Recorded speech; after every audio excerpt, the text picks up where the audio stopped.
Занял первое место во втором дивизионе и в этом году выступает в первом дивизионе.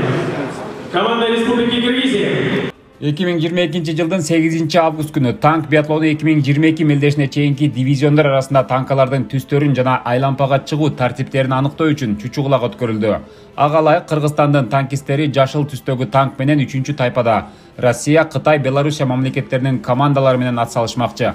Мелдештин алгачкы баскычы өз-өзүнчө жарышуу деп аталып, 13 август күнү 1-2 тайпадагы командалар жарышса, ал эми Кыргызстан командасы катышуучу 3-чү тайпанын жарышы 14 август күнү өткөрүлөт. Ошондой эле Кыргызстандын командасы мелдеш өтүүчү айлампадагы тоскоолдуктарды бир сыйра текшерип чыгып, эрежеге ылайык жыгытууга тыюу салынган мамыларды, алыска аралыктан атуучу буталарды көздөн кечиришти.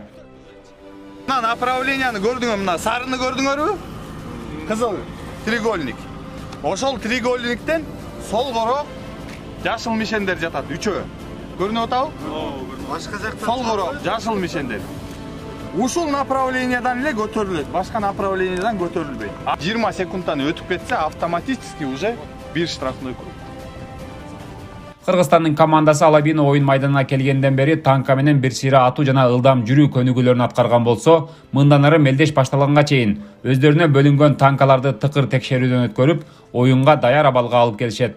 Кыргыз танкисттери толугу менен алдыда боло турган мелдешке даяр.